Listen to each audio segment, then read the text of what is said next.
Hello everyone, today we talk for the first time on Schwerpunkt about the US Civil War.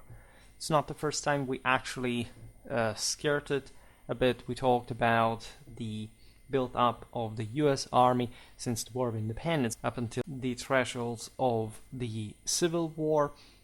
This is one of those topics that I had to think about for a while how to address, because of the most obvious data here that the overwhelming majority of you, or at least, yes, roughly more than half of you are so far in the Schwerpunkt history Americans. And this, of course, brings me to talk with you sometimes also in certain ways that, for example, I wouldn't, or I would actually on purpose, otherwise with towards fellow Europeans. This channel has not been born also to have much of a specific political say background or bias. Of course, I express a lot of that in my content, but I found it with historical evidence. Essentially, most of my political, say, specific political views, that the background was already there since I was a child, I would say, is substantiated through my historical career. Like, I haven't, of course, the same beliefs I had 10 years ago, because in the meanwhile, I developed them, right? So it's not that I corrected its major axis, which I didn't need to begin with, but the standpoint from which I speak on YouTube, and sometimes you will see it at some point, I guess, also in my actual publishing, is substantiated with essentially what I've come to learn about history. And this political ideas have nothing but reinforced themselves. And at the same time, you know that while there is this kind of inclination, again, I keep the content on history. It is to say, it's almost like the political aspect serving history here, and in fact its method, rather than the other way around. The reason why I'm saying this is that Schwerpunkt, for this very reason, has never been about taking, say, someone else's opinion as something really relevant beyond the actual work that I do. I mean, both professionally and, say, what I do on Schwerpunkt, that are importantly intertwined. The point is that I have to sort out things myself, right? I've never, since I can remember, been satisfied with anyone's feed. It could be useful instrumentally, of course, in some instances. However, what I come speaking to here is not just for having a debate with someone or waiting for somebody else's feed on it. That can help, but of course I spent my more or less diligent amount of time building up such ideas, and so it's sort of also realistic to presume that I'm just caring too much about what others think, which I say to the benefit, aside from this topic now, that you understand why I'm getting there. No, I'm not getting there for the usual reasons you may imagine. I do get the sense that many people exchange my channel for some sort of, I'm out here to please people or to entertain them. If anything, I'm here just to exercise myself. Well, what you see is just the reflection of it, and you incidentally come to be affected by that, as I am, of course, also by your response, but it's part properly of a work that is happening elsewhere, right? So it's not even meant to start with. And the reason, finally, why I address the US Civil War in these terms is that, of course, first of all, I'm not American myself, obviously enough, and this may generate some interesting reaction, not necessarily a negative one at all, in fact, considering the habitual feed, in fact, that I receive from you. And that, however, may be, in fact, I think it's pretty much in line with what has been, in fact, mostly studied in the United States. I'm fundamentally dependent on it. I'm just a medievalist, so this is not my field of specialization. This doesn't mean that, especially as a military historian, I can't look at it and come up with certain ideas that have been handled and refined over time. So from one side, I have no intention of course, coming on too strongly on the ideas that surely from your specific national background you have sedimented in a way or another. As I was hinting at before, this consideration of mine does not really pertain to one specific view or another of the American Civil War. On the other, you have the, I would say, pretty rare occasion, I would think, to, given also, I think, the pretty large, I'm not really a frequenter of such content, but I think a pretty large amount of US Civil War videos on YouTube that you can watch. So that's the other consideration. Why should you watch Schwerpunkt once? I will explain it partially now. From a European point of view, that's really the rarity in this all, and or maybe the eccentricity. I've at times heard many Americans saying, but Europeans are not interested in the American Civil War, and or they see it maybe in different ways, and probably also from the same American side we're thinking, why should we even listen to what Europeans think about this, etc. And as you know, I care very much about transatlantic relations, especially in conservatism, and in the sort of opening to the, in fact, worldview that divides and perspectives that have matured within the same Western world, and that by this point in history are, I don't know whether increasing, not really sure about this, but I think definitely coexisting with a pretty big indifference towards these topics, in spite of, in fact, of the enormity of the same. On another note, I am making this, as you will see, series now about the US Civil War because I realized that given your majority background, it's interesting and important for me, given that I've actually always been wanting to learn more about it, to cover US military history more frequently. This is actually part of a greater opening, as you've seen in the recent weeks, especially to modern and contemporary history. The latter especially, because I already made hundreds of videos on the early modern period, whatever you call it.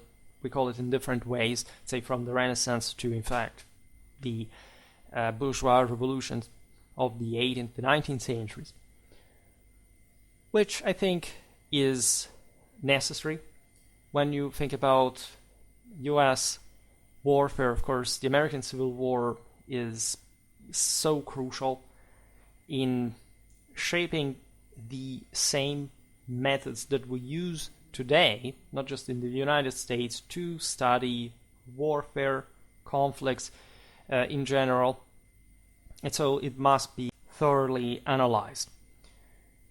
A few years ago, I began a series on the Vietnam War, which was inspired to the same idea. There are specific reasons why I stopped that series. Actually, the whole channel underwent, after the first couple of episodes, and not because of them, a massive restructuring. So I abandoned that content, but I think we will resume it together with, in fact, with these other chapters. We'll talk about U.S. warfare, from the War of Independence. We'll talk about, I don't know, I like particularly Marines history, also starting from the early period, World War the First, World War the Second. Part of the reason why I abandoned the series on Vietnam War is that I didn't want to give the impression to be, because of my specific political bias, to be too critical of the United States. Actually, my view of the Vietnam War is pretty militaristic. If we can pass this notion, at least I thought that the war could be won, and that, of course, wasn't the excessive deal that has been sort of impressed in not just, I mean, in the US culture, and consequently the world won because of the anti-war movement and everything. As you know, I tend to be pretty objective in terms of who screwed up and not, but in war in general, lots of these things happen regularly, and one has to more sort of objectively sum up the whole thing. And teaching people also and I explained this years ago already on Schwerpunkt, on the actually relative and non-proportional, say reciprocally proportional concept of victory and defeat. The Vietnam War, for example, was a war that nobody won. It wasn't a winner, right? The North Vietnamese did not win that war because they, because of what happened, of course, to them after it, which I think is a case that it's rarely made in the United States and or in other wars, in our conventional understanding of the same, because we are the same ones who in fact interiorized such any war in a specifically relative way. And so military historical analysis is actually another thing. This series about the US Civil War will witness some extensive introductory phase. I will make probably 4 or 5 videos just framing the US Civil War, which means that we will not enter every single strategic or tactical aspect, even though we will cover these partially, but we will observe the thing mostly from a broader historical and political point of view. It's possible, of course, that I will intersperse these videos with some other one about any specific battle. For example, today we will talk about the first Bull Run very briefly, and I could make a video about that. However, I plan to expand on US Civil War content pretty widely, pretty broadly, also because notoriously there is really a lot about that, and so it's sort of evergreen aside from the more important battles. Let's do this. And so let's start. Believe me, I thought about this, where to start from. One scenographic, then there is the more solid aspect behind it of this is the following. I mean, just over a month had passed since Abraham Lincoln's inauguration as President of the United States, when on April 11, 1861, Confederate artillery opened fire on Fort Sumter, which overlooked the port of Charleston in Confederate territory. You know the story. Essentially, the South Carolina militia bombarded the U.S. Army that had moved its headquarters into the fort after the tensions that we will see now. Nobody died, by the way, except 2 U.S. Army soldiers that exploded essentially during the surrender ceremonies. This event marks the, let's say, the beginning properly of the American Civil War. On April the 12th, the federal troops in the fort surrendered. And so the bloodiest conflict ever fought on American soil, which would end just over 4 years later with the Union victory, the first blood of the war would actually be spilled 5 days later during the Baltimore riot of April the 19th, of course, 1861. When we look at the US Civil War, one of the major chapters, of course, regards the the consequences of the same, the immense cost that the Union victory came at. This claimed the lives of at least 110,000 Northerners and a slightly smaller number of Southerners on the battlefield alone. Actually, at least 1 million Americans died, because in the deaths we must consider, of course, the ones by hunger, disease, and deprivation, which brought the total toll to the much and staggering amount of devastation. Now, hundreds of thousands returned home with wounds, mutilations, disfigurements, chronic illnesses, their bodies marked by the visible scars of a brutal and unrelenting war. The deepest wounds, though less apparent, would continue to haunt them and in part their successors, of course, for the rest of their lives. We tend to simply think that after all, war is over and civilization resumes. Yes, it does, but the way this develops further is heavily influenced, of course, by what happened in those crucial moments. Over a century and a half has passed since the end of the American Civil War today. And the proof of what I was just saying is that the emotional turbulence and societal repercussions ignited by the same remain palpable. In this, I would really be interested in your feed, because even though many Americans descend from people that arrived to the country after the Civil War, there is definitely a vast legacy that this left at so many levels, and I'm sure that many of you have known, say documentable ancestors that fought and died in such bloodbath that thus can make us feel more related to the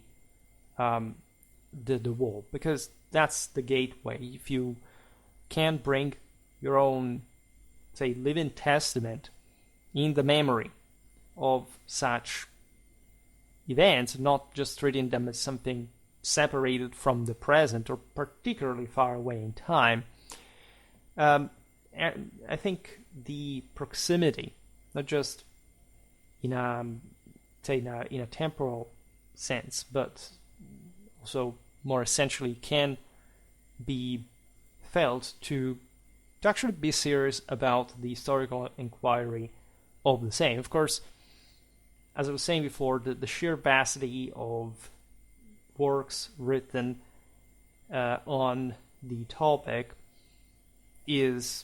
cannot really even be handled by single individuals. I think there is a lot of the same, say, kind of cultural times subcultural, say, implications of the U.S. Civil War, especially in American politics and the way it is instrumentalized, etc., that, especially today, yes, are irrelevant in the measure in which they're not substantiated, in fact, with historical knowledge, but there is, of course, a deeper political as historical vein that I think is still incredibly actual and relevant for the capacity of the U.S. to fix aspects of, for example, the general neglection of history in general. This is a problem we have in Europe as well. When I say the word fix, I know some of you saying, oh my god, no, Schwerpunkt has passed to the other side, is talking about inherent evil. No, absolutely not. Actually, I think that the U.S. Civil War is an incredibly positive antidote to that kind of thinking.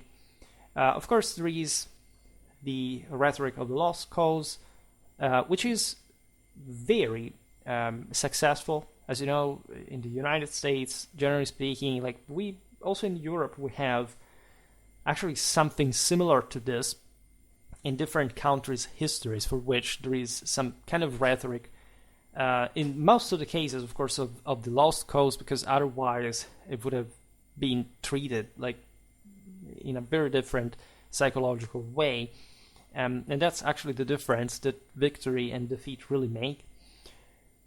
That's yet another very interesting topic that we'll partially address, and that I think most also that aforementioned YouTube American Civil War content revolves around. I know that there are specific channels dedicated, for example, to debunk the rhetoric of the lost codes in general, and I watch some of that content, but I think that just the narrative is very anecdotal and it doesn't actually deal with the broader implications of the US Civil War that are objectively that controversial, but they can't also be reduced to, okay, now there is a narrative, so whatever else may exist, shut the hell up, or don't talk about it because, I don't know, slaves or whatever. As a matter of fact, and I say it immediately, I actually lean from the opposite side. I do believe that this is not about, let's say, the issue of slavery per se, that if anything was, the war was fought over, and that was actually the major deal of the war, right? It's wrong to assume that since it was fought over it, but and not for it, that so this was not actually the bigger deal, and we'll explain partially why. But that's the interesting aspect of the story, is that it's all cooked in it, meaning what did it actually mean to preserve slavery, right? We're talking, because it seems to me that the main narrative is, okay, so we were fighting to free the slaves, even though the North was arguably even more racist than the South. But yes, governmentally, the thing was done by the Union, and so that was the actual purpose to begin with from their side. In terms of what were they stemming there in a strictly say in a narrowly political, institutional, and constitutional sense. But one must also wonder, and I'm not a fan of what ifs to begin with, what the maintenance of slavery for the given time that likely also the South at some point would have historically put an end to would have entailed.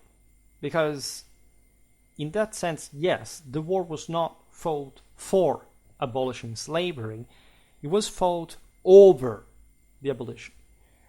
That wasn't, as you know, even very, Lee, for example, was an abolitionist, whereas also the same Lincoln was to just essentially end the spread, of course, of slavery in the other forming states, and the thing escalating to a degree in which, of course, they used the iron fist and they brought to the same abolition, etc., but also maintaining, in fact, some degree of compromise, including the same narrative of the lost cause, right? You can go as far as saying that the actual racists were the winners of the U.S. Civil War, and no, this is not an argument for the BS of the inherently evil American thing. I know, by the way, there's plenty of people who hate the U.S. that follow me for some reason.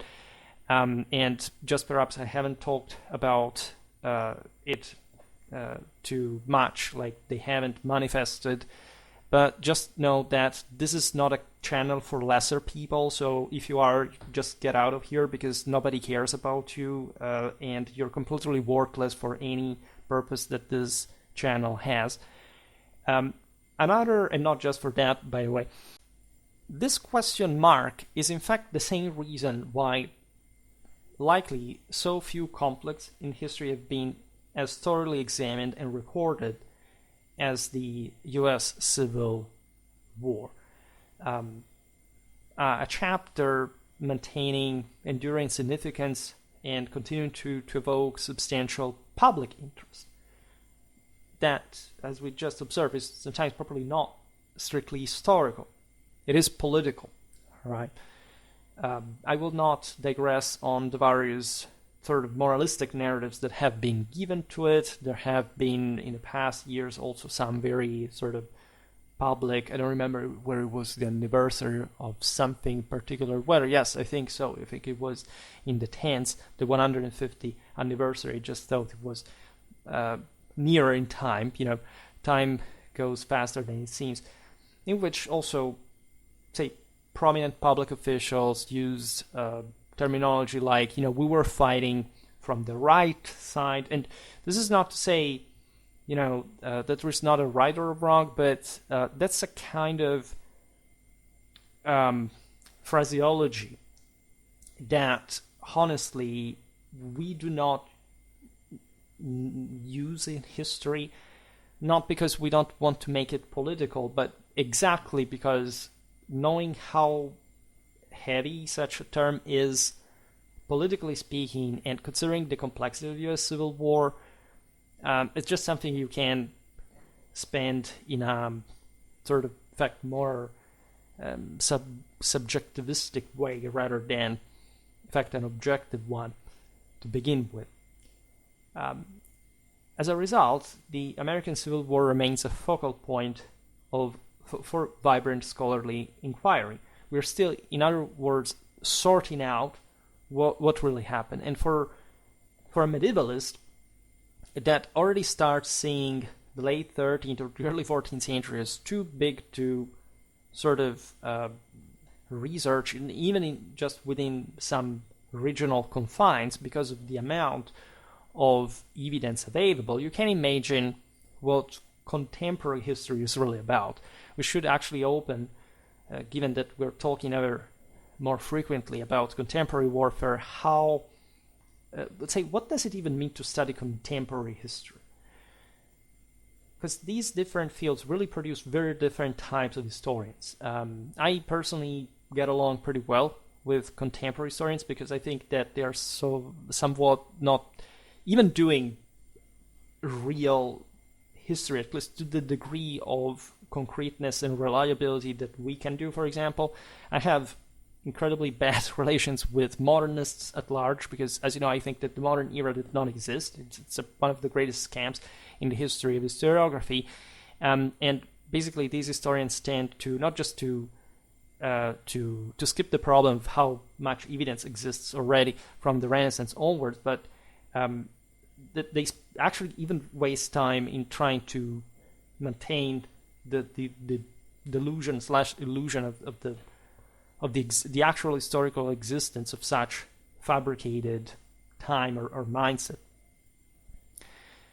Thus, I'm not a contemporaryist to say too much more about the difficulties in studying this period, but just be aware that there is no person that, for example, I don't know, knows the Vietnam War as a whole, right? You can have different experts, scholars, people who studied the war all their lives, but the capacity to dominate and control the whole picture remains practically unreachable because of the vastity of the information that we have, or sometimes that we have it, we haven't even had the time to browse, to research, whatever. It's something also that invests other countries, different types of records. Again, it's utterly insane. Naturally, as I said at the beginning, we will focus mostly on military history. We're not going to talk excessively about, say, the broader impact of the war on American society. That's something we leave for other kinds of historians, right? We are here for war. While collective sensitivities and historical narratives have evolved, new insights have emerged that shed light on these on various aspects of the U.S. Civil Warfare, some of which have been in part still overlooked, revealing inconsistencies and flaws in previous understandings. The most updated historiography is mostly revolving around, first of all, a bit of almost antiquarian obsession that you can find a lot comparatively among wargamers. Like, for example, there's a massive surge in detailed analysis of specific battles and or just specific units, what kind of buttons they had. I mean, U.S. Civil War reenactors, for example, are very thorough about such things. If you watch the movie Gettysburg, that is very well done indeed, also from an artistic point of view. You know how down to the detail they can arrive in that sort of cinematographic, even sort of reenactment, let's put it in that way. If you want, of course, to know what warfare is, either fight one at a high level of command, or in absence of that, it happens, study books, research battles and campaigns for a lifetime, starting from all the sources available. Good luck with that. Don't watch movies. Don't go out reenacting for the specific delusion at that point that has anything to do with military historical understanding. I've been covering this. I will make other videos on why that has nothing to do with military history and military historical knowledge or competence.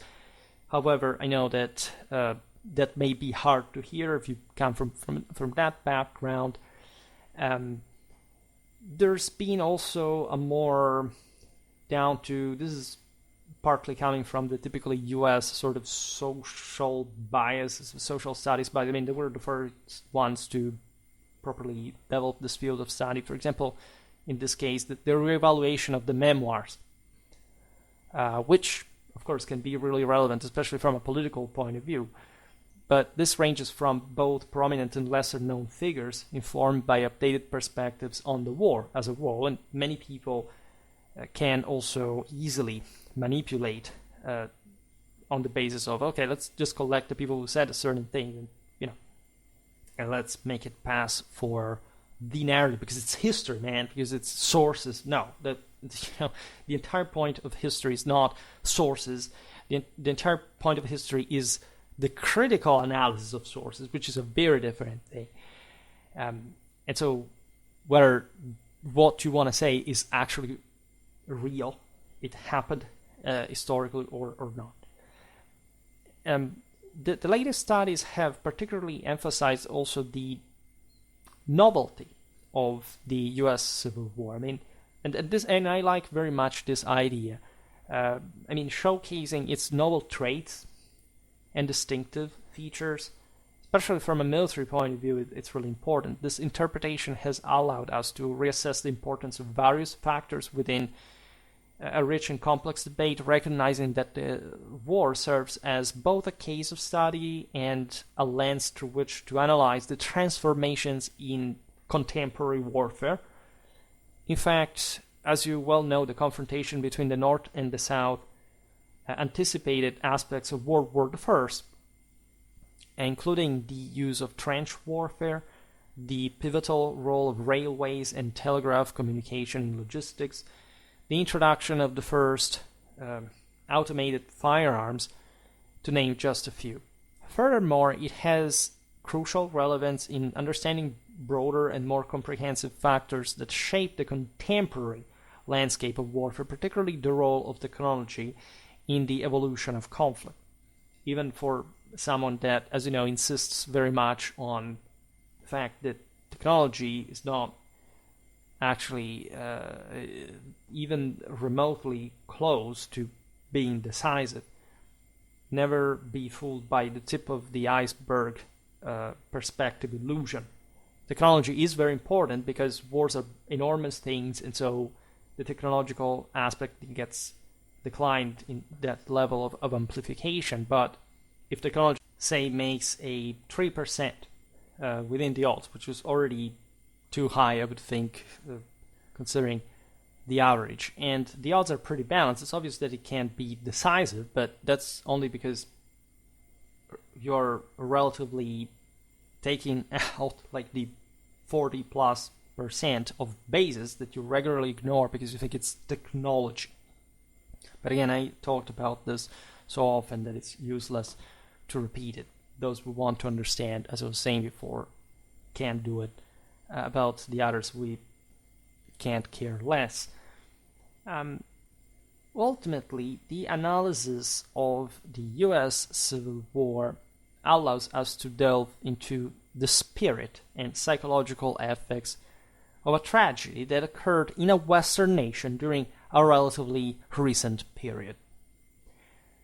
Interestingly enough, von Clausewitz, as you know, had already been there, but I think that hardly anyone in the US Civil War was studying him because the Von Kriege boomed only after the Franco-Prussian War for obvious reasons, without mentioning, by the way, that the Europeans were indeed particularly uninterested in the US Civil War, as they legitimately thought that it was run by essentially amatorial armies. As we'll see now, that the beginning of the war was sort of pretty telling in that regard. The US had lacked a consistent military development compared to, of course, the way more pressured and millennia-old belligerent states in the old world. All right. Besides, Europeans during these decades were already coping with very interesting doctrinal changes that were occurring in the actually many wars that were fought during this century in their continent. Someone still believes that the 19th century was some sort of peaceful period, especially in Europe. That's actually not the case, and some people think this about the world. Well, the US Civil War is a pretty neat reminder that wasn't quite the case. However, it's, of course, the moral dimension of warfare that should really be investigated the most, right? What kind of forces agitated themselves within these armies, where they stem from, what were these military instruments used for to begin with, and of course there the answer is political. That's why the clash between the North and the South serves as an extraordinary social laboratory for understanding the mechanisms and consequences of civil war as well, which is yet another big deal. It's definitely marking to have had something like a civil war in your own homeland, which historically is pretty frequent, but to the degree that, of course, it happened, as we were saying before, in a Western country like the United States, one of, by the way, such great and rapid growth at the time, that would become, in fact, a major power in the world in the following century, is a major deal. Because, as we're saying, and as we'll see better now, the reasons behind the war pertain to a broader, first of all, political and historical background in the foundation of the United States, but also in the further development of the country. As it is widely recognized, the roots of the conflict lie in the struggle between two opposing ambitions. On one hand, the southern states' desire to secede, and on the other, the northern states' commitment to using force to preserve national unity, so to prevent secession. The southern states' decision to unite as an independent confederation not only fractured the US territory, but also undermined the original vision of the founding fathers, who believed that the nation could only achieve true greatness through unity. This was extremely correct to begin with. Naturally, the American Constitution was at the center of the debate because, as you know, even just for slavery, there were laws that, since the founding fathers were, for example, protecting those people whose slaves escaped, for example, and so that couldn't simply be ignored as something that was enshrined in the Constitution, and therefore, like, making the same body and soul of the United States.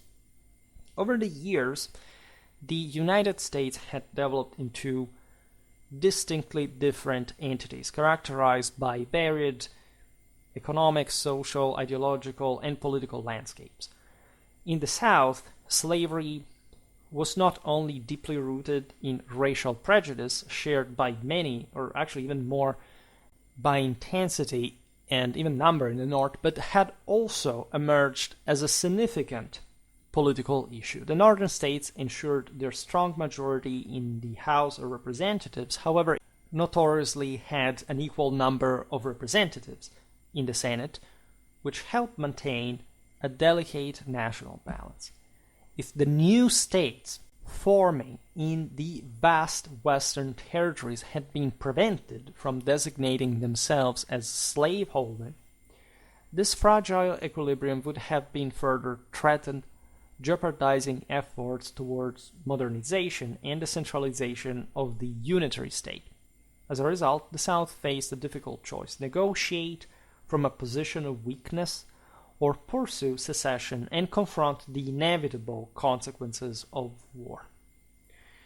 In the North, modernity clearly pointed towards a path for major development, creating a need to cultivate a shared American nationalism as well. This is why it's important to realize why slavery was such an issue. It isn't an isolated factor, a simple mode of being for which, regardless of the moral implications, you can simply go with it because you are cultivating sort of liberty or even freedom of yours. I will not descend into the theological issues, of course, freedom and liberty, but just think about how important this sense of autonomy had, of course, been established since the foundation of the United States, but how strong, even just dialectically, rhetorically, it is today. The sense that basically you think of yourself to be so much endowed of great capacities and possibilities that any kind of constraint, any kind of obedience is basically rejected and refused, except when somebody's actually doing better than you, with more hierarchy and order. This is a concept that on Schwerpunkt, honestly, and that's why I also like so much the US Civil War, we deal with prepotently. If you have an understanding of my philosophy of history, so we could say it's a terrible term that I would never use otherwise, but it's just for staying conventional. You realize also from a military point of view, essentially there's no such thing like military quality without a state. And in that sense, I talked about the American War of Independence. It was mostly won at sea by other powers, as you know. So the US narrative that I admire enormously, and especially also during that war, is something that was interiorized to some extent in some extremistic, radical sense. And we've made that video, for example, about the birth of the US Army. That, of course, required some central power from the government and a capacity, of course, to intervene, also infringing upon the maximal liberties possible of the individual states. This had always been a massive issue.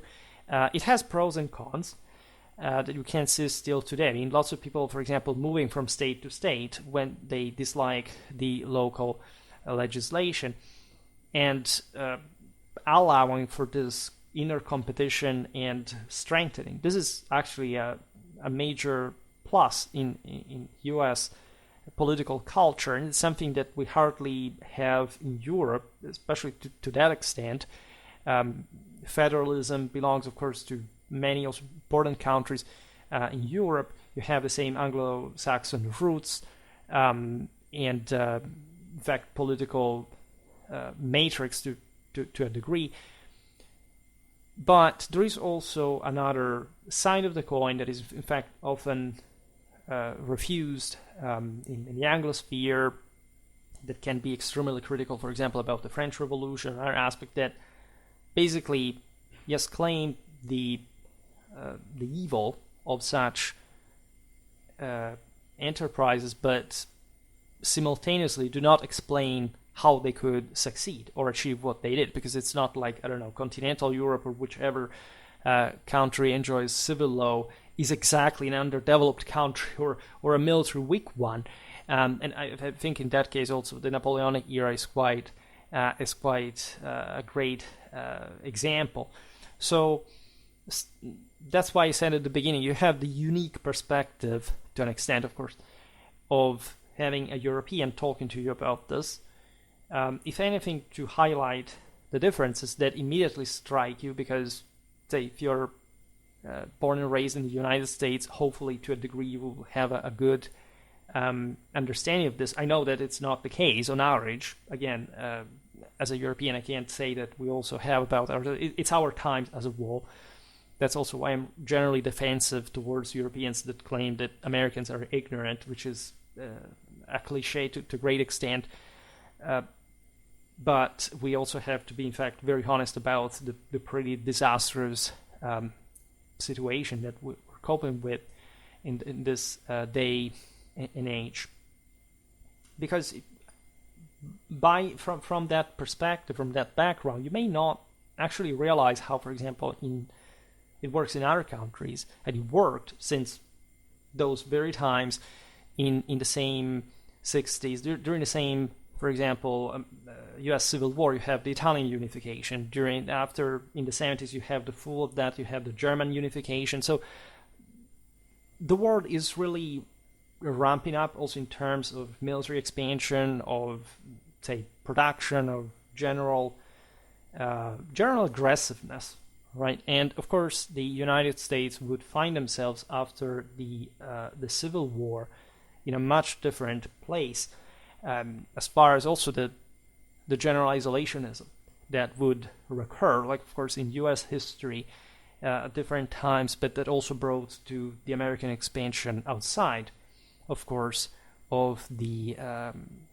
Union as a whole, that, as you know, had been a big deal for example, the intervention in other countries and the preliminary creation of an army that would actually send troops from the various states to fight abroad. So what we were just saying about the North and the necessity of establishing, for example, a cohesive American national identity was evidently being jeopardized by the preservation of slavery, in as much as through that the South was basically rejecting such homogenization and coordination in political direction. This would have actually endangered greatly the same American stability, because this is what Americans tend to forget, especially in times of course, of enormous power and nuclear warfare, that there is a world out there and everybody constantly tries to destabilize the other in order to prevail, to exert an hegemony, an influence, and whatever. Indeed, isolationism, which I consider one of the first indicators of the cultural inferiority of a people, derives from this, because it's not much stemming from a paranoid withdrawal spurred by defensivistic attitudes. It's actually about pretending that you cannot have major benefits and that the world actually cannot benefit from your expansion. This is something that in the US case, regardless of what, I don't know, for some strange countercultural, actually pretty well known countercultural reason, lots of people believe regarding what the US did in the last couple of hundred years of its existence, is to be intended in a positive way.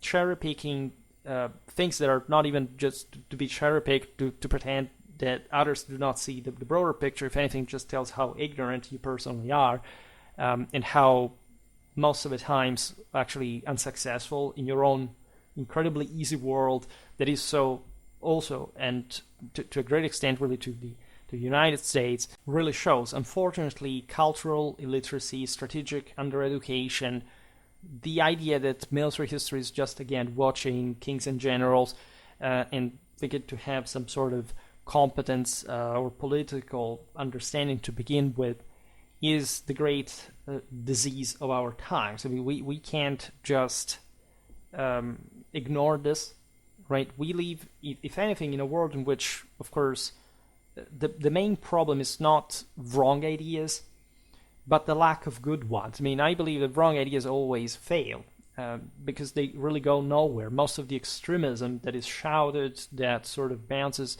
echoes on the social media, is not going anywhere. When you go out in the street, you meet with real life, you understand how the world works. Basically, all this noise is just, the venting of those who fail and have evidently nothing better to do in their lives but wasting time, which is this pseudo analysis, right? I'm pretty loud, at least in terms of uploaded content, but at least I do it complementary to a professional background, and unsurprisingly, in this sense, towards the opposite direction. So it's obvious that given that northern objective, the same goal required concessions of state sovereignty that clashed with southern nationalism, which fiercely protected its own prerogatives. If secession were tolerated, it threatened to create a future for the United States no longer guided by a collective will, but rather contested by two opposing entities. Moreover, this division opened the door to foreign powers influencing continental politics, imposed constraints on economic development, and sparked discord and social unrest. Now, aside from slavery, how often, I'm asking you, have you heard this comprehensive issue stemming from the extension of slaveholding in the West? Naturally, it's even and way more complicated than this, but indeed, the stability of the United States, especially for those who think that at least the Confederate cause was to do like good specifically for the individual southern states, as an American, where do you stand on the basis of such essential countering of a no doubt brutal but also civilizational goal? We see, of course, how in history civilizations progress, in the sense that, especially for the United States, I think is very evident of general development of even of those who go under within the same system, as it happened to the Confederates. There are still today, of course, huge issues in the American South that were really unresolved since then. In Europe, we have similar issues in very similar but also different ways. However, we still stand as Westerners pretty ahead than most of the rest of the world, even with this issue. And of course, it's perfectly understandable if in relative terms you point out how mishandled this really was, how aside from losing the war, the South lost much more within the same establishment that allowed, for example, the continuation of segregation and or the general autonomy as far as some aspects of that political trend was concerned. This is like an issue that eventually was addressed in U.S. history, but that kept shaping the country afterwards. So the land of opportunity became a place fraught with uncertainty for communities and individuals alike, as long as such issue was really not settled. Such anxieties were particularly intense in the North, where resentment towards the Southern rebels grew, simply as these were the people who had the greater power, who knew what was the potential of the United States, and wanted, of course, to have a more disciplined and coordinated effort in the spread of their activity, of their power, of the general national support towards such boom. That, however, was not enough yet. I mean, the Civil War had to be fought in order to bend the South. That indeed, and this is an aspect of the lost cause rhetoric that is actually very anti-Clausewitzian, the fact that the South was sort of fighting against terrible odds. No, the Confederates had actually pretty solid chances of victory. Otherwise, that war would have not been fought to begin with. So the unity, in fact, of the United States itself was jeopardized by the conflict. In the South, where similar fears existed, by the way, as evidenced by the 104,000 Southerners who fought for the Union, secession seemed, however, inevitable following the election of the Republican Abraham Lincoln as President of the United States in 1860. The Republican Party had been formed only 6 years earlier from the merger of various political factions advocating a distinctly unionist and anti-slavery platform. Although these themes appeared disparate, they were in fact closely interconnected. The issue of slavery ultimately emerged as the primary catalyst for secession, not just on its own, as we explained, but due to deep moral implications and societal repercussions it created at the time. The same ones preventing, in fact, the United States to take off as they actually would after the war. Now, numerous conflicts fractured the nation along a fault line defined by slavery, including political, institutional, economic, cultural, and even religious divisions. I think the last are actually very important because they highlight yet another characteristic of the United States that we do not quite have in Europe. Historically, we had our share, of course, of confessional clashes, but of course the way such a vast colonial country like the United States was formed originally brought to that level of communitary division, right? Separation, at least, autonomy. The most obvious sense, I think, the Declaration of Independence, the American Constitution, I think is really the most beautiful in the world, perhaps, together with the Swiss, the Liechtenstein's one in general spirit, extrapolated also from the historical context and the actual application of the same that changes over time. Regarding that sense of, again, I want to be left so much trust from my own people to allow myself to develop in an unprecedentedly successful way.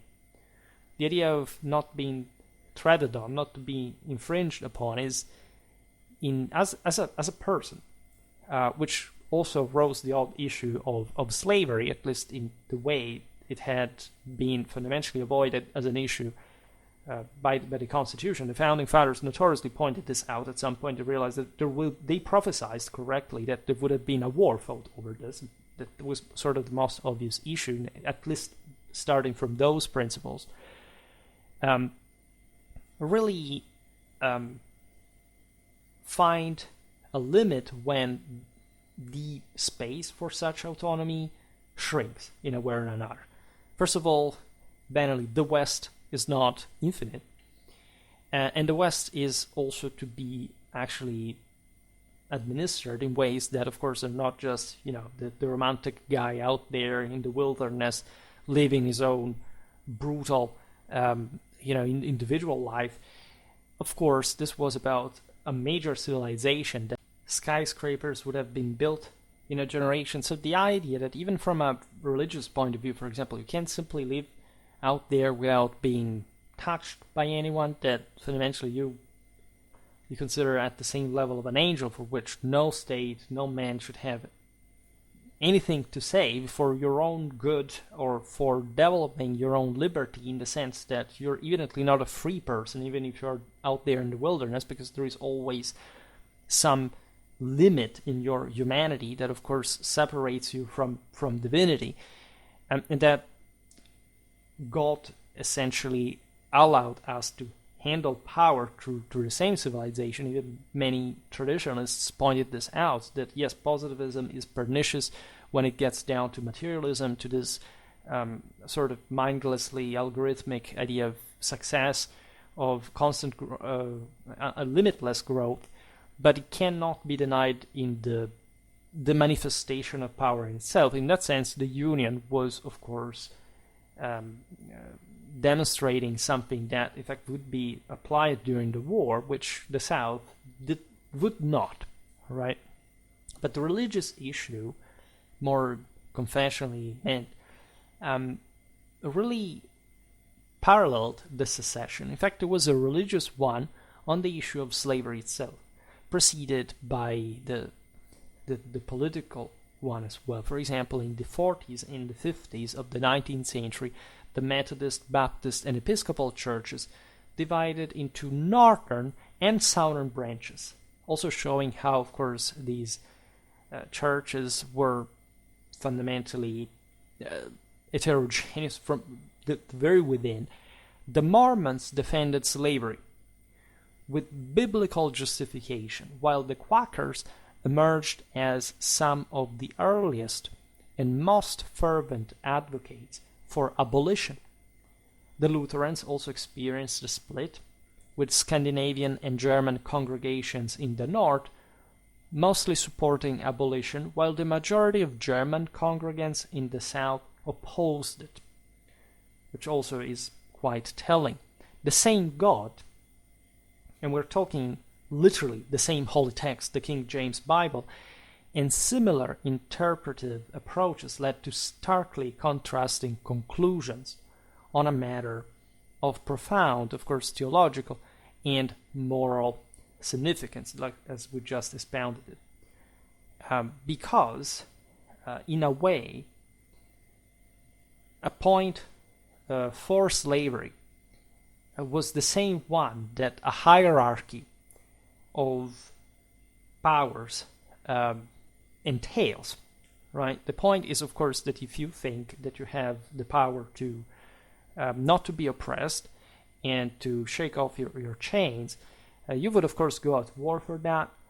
But when you're defeated, as it happened to those very Southerners, at least the actually few that owned at least the larger estates, say, on which slavery was based largely, most Southerners that defended their countries fought for a general sense, of course, of their rights being infringed on, and surely many of them were racist, but they were not happy at all about the social divide that existed in the South. The same latifundium for them was burdensome, right?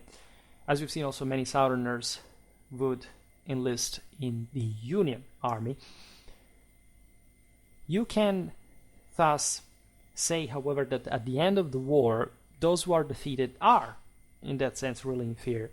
In the 19th century, of course, say, eventually social Darwinism, a stricter ranking, this was especially a thing in the Anglo sphere to an extent, also in other, of course, in the certain part of the wider countries that were naturally very interested in that sense, to considering also their rampant growth in this time in history, to stress the fact that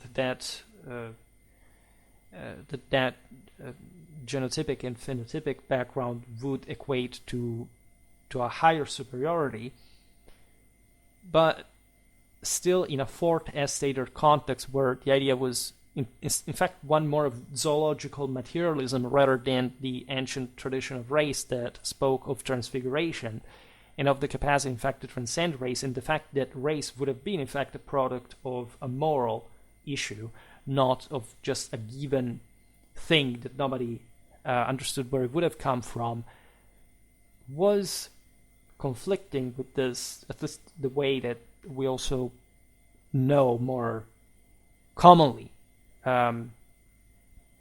racism, say, is intended today. Why? Because today we have lost any notion, of course, of what tradition is.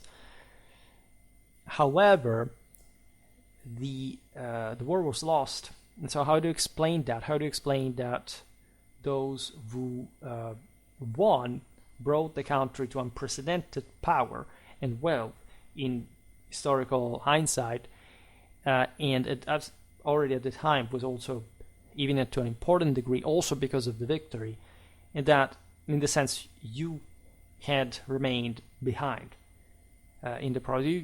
Either one or the other, because if the notion is that there is this corruption coming from the elites that are terrible and that are incapable and whatever, first of all, you should answer the Catholic question, where does power stem from, right? Unless you believe in a dualistic heresy, there is no way of saying that somebody succeeding is not doing the right thing.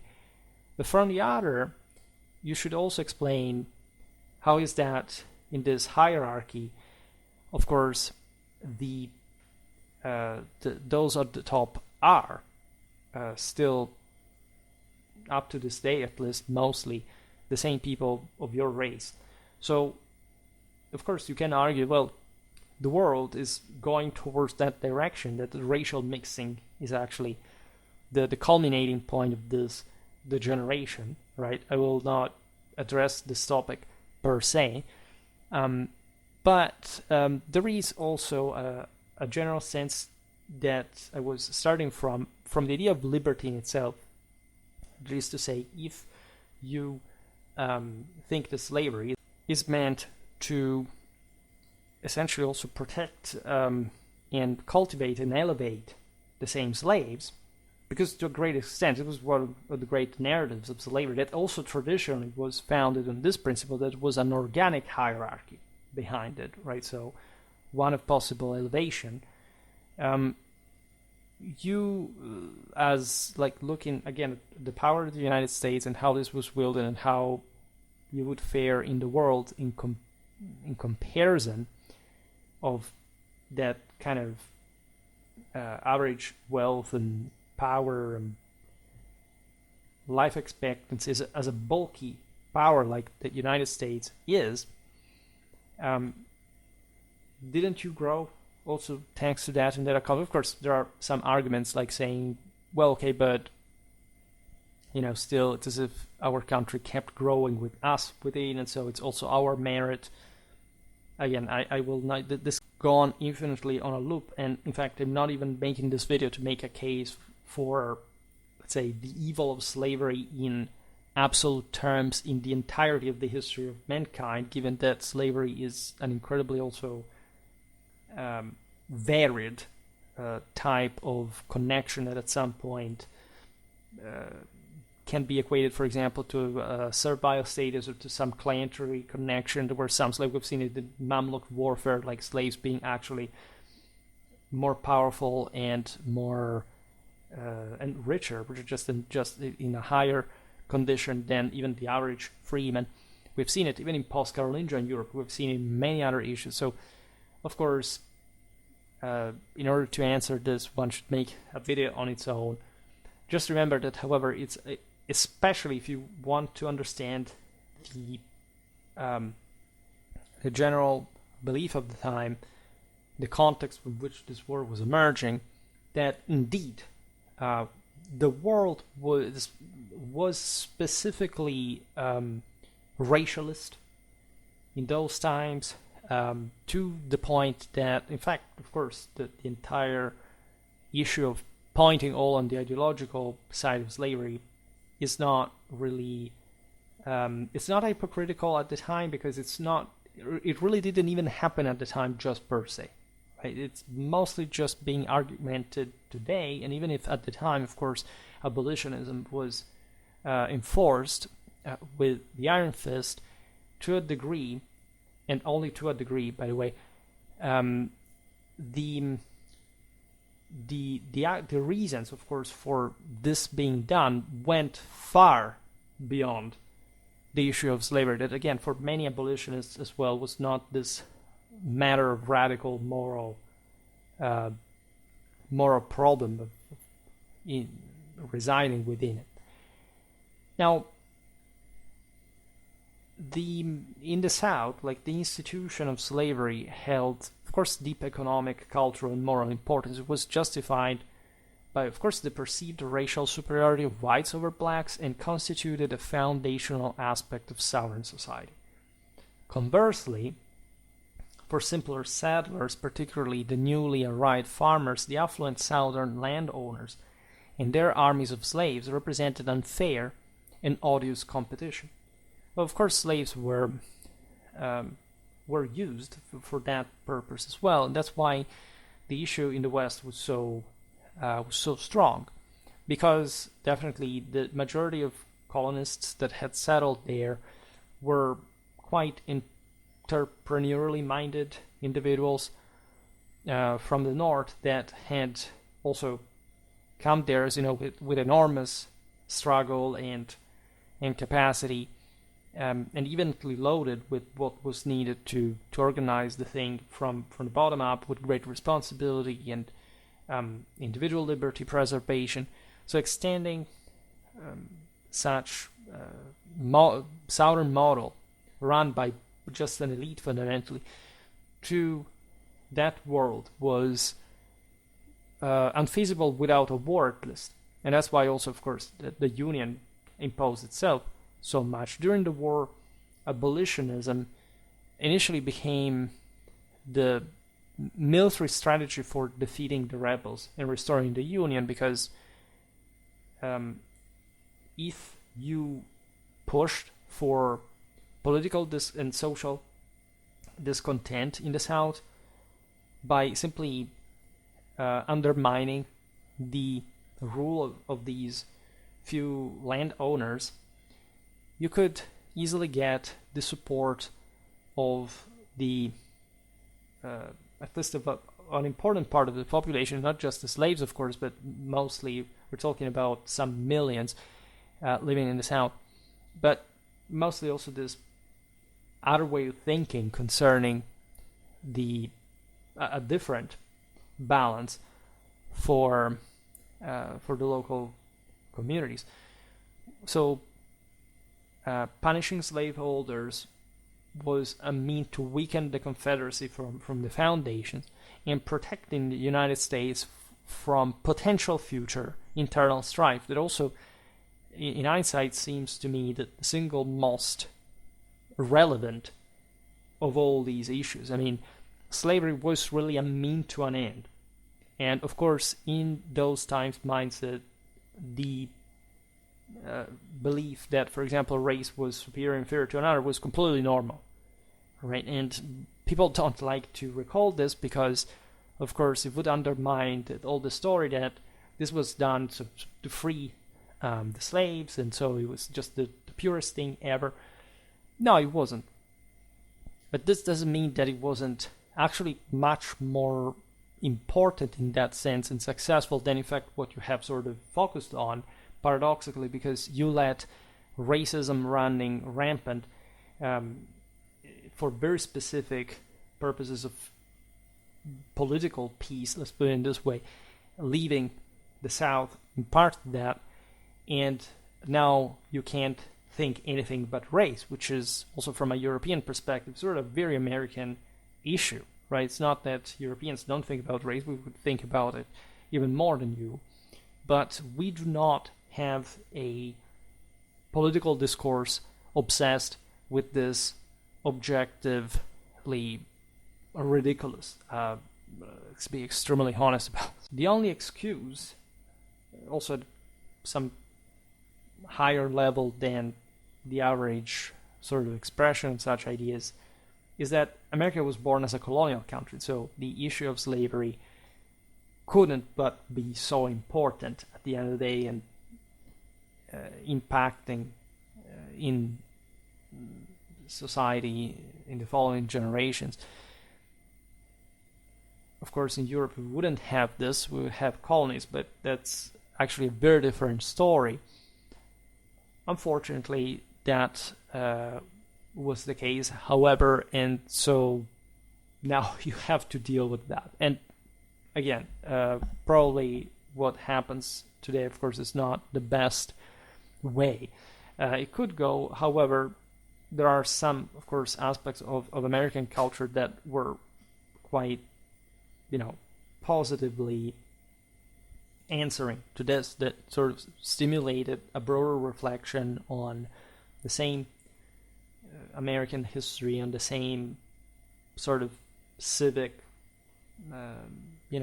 human, even religious side of the story that, in fact, in Europe we wouldn't leave. We have sort of a much more straightforward idea, maintaining that ethnic compactness as a mean of national identification, and also just more continental one in a broader sense.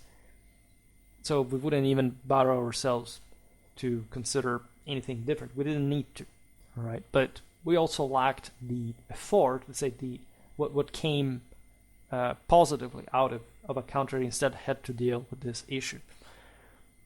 Now, quite briefly, the first significant battle of the U.S. Civil War took place, famously enough, at Bull Run. This is the first Manassas.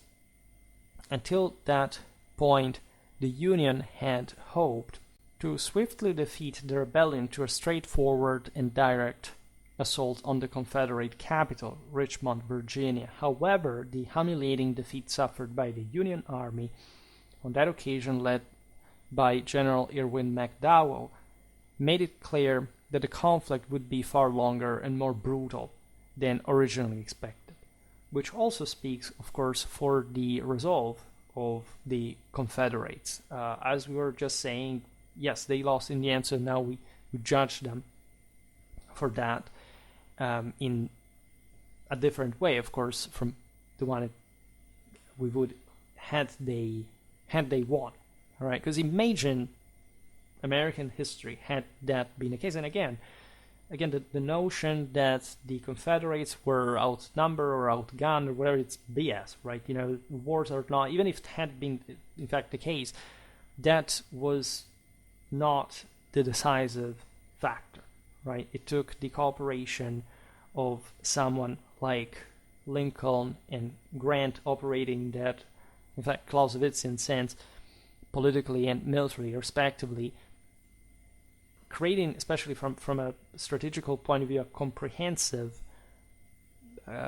plan, right? That the lack of had, in fact, caused this early defeats and, in fact, pretty staunch Southern victories that would make the thing. So obviously this was not a deterministic thing. The Confederates were not doomed to fail at all. This must always be remembered. And as we were saying, this actually should speak about the actual value and merit of the rank and file Confederate, as much as their commanders that evidently had some good reason for fighting as well, and that of course went beyond the issue of slavery or racism, just in the way it can be easily as ideologically indicated as the main deal. No, they were in great part moved by that in different ways. If you look at who did what, like within, as we've seen, this also pretty unequal Southern society. However, there was also a great sense of American pride, of true belief in many aspects. It went also beyond the same American identity as we've seen from a theological, religious point of view, and a pretty staunch awareness of their own statal rights. There was an immense legislative work in order to, in fact, bypass the ambiguities and the gaps that the Constitution had allowed up to that point for allowing, in fact, the same states to delegitimize their secession. Congress was not understood to be called to use force in in the case of such division, and yeah, that's also how it was used.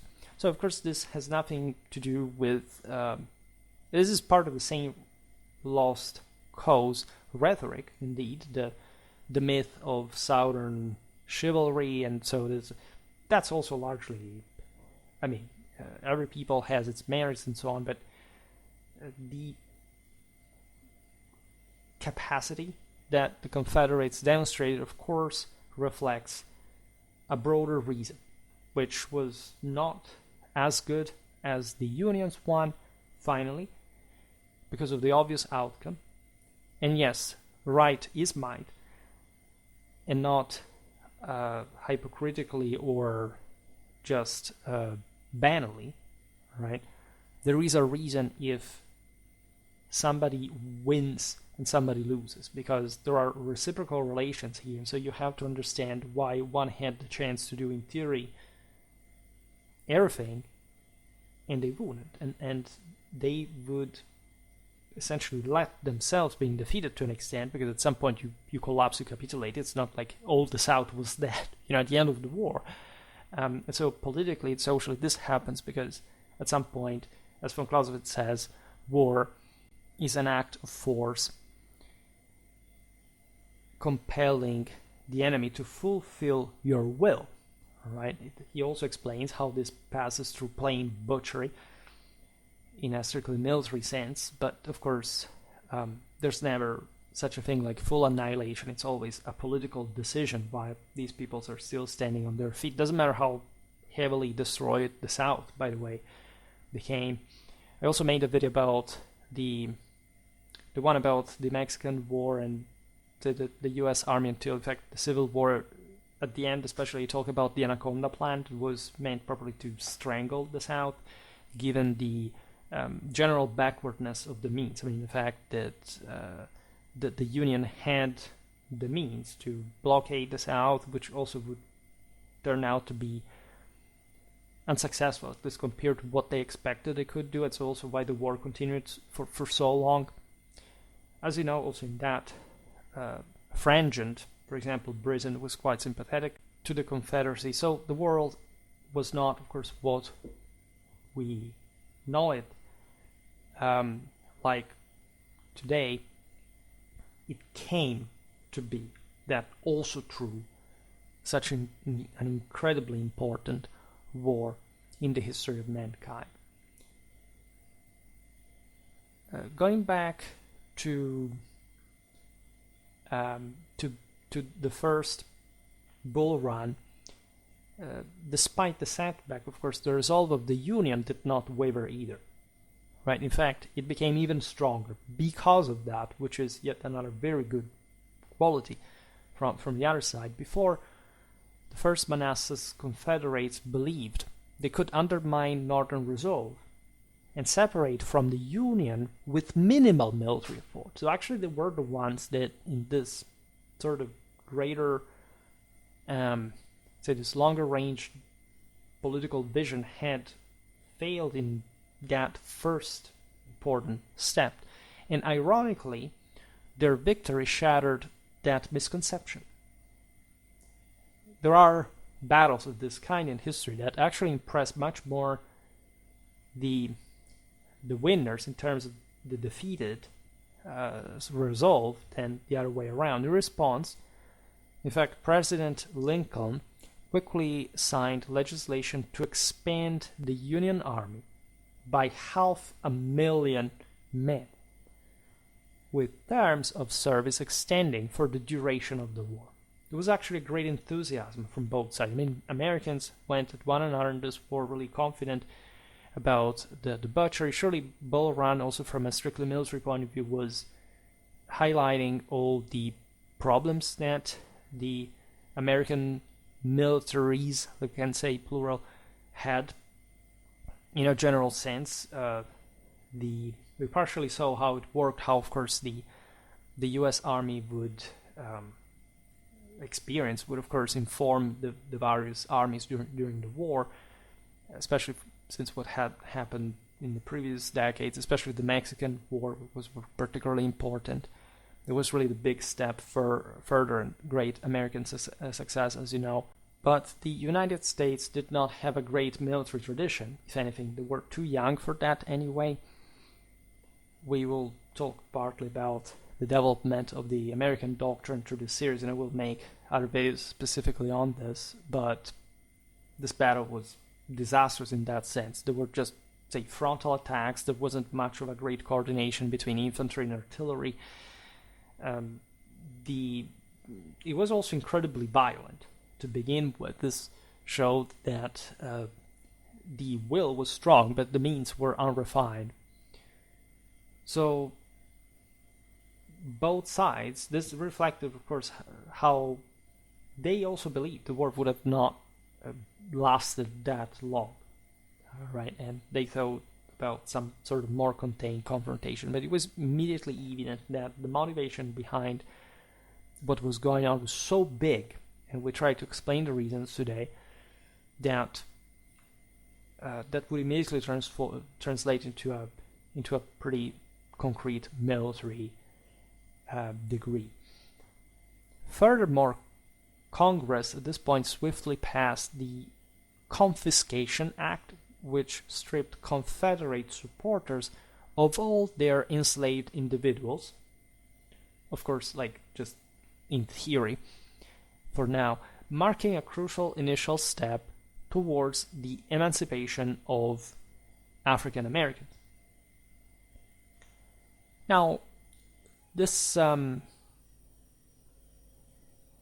intro was just a bit of chit chat. Again, I will make a couple of other videos like this that are really needed to stiffen, if anything, our habituation to the topic on a channel that has never discussed it. However, I'm confident that we can build up on this. We can really do a lot. We will keep looking at, especially the strictly military side of the story. I plan to make possibly hundreds or thousands of videos on that. That will, of course, be blended together with the rest in adequate proportion. So don't wait for this coming too often, because we are, in fact, resuming many other topics as well, including, in fact, very new ones like this. For today, however, I stop it here. I just hope that you enjoyed this video. If you did, please share it. Otherwise, leave a like or subscribe to my channel if you're interested in my upcoming content. As always, I thank you heartily for listening to me. I wish you a nice time and see you next time. Bye.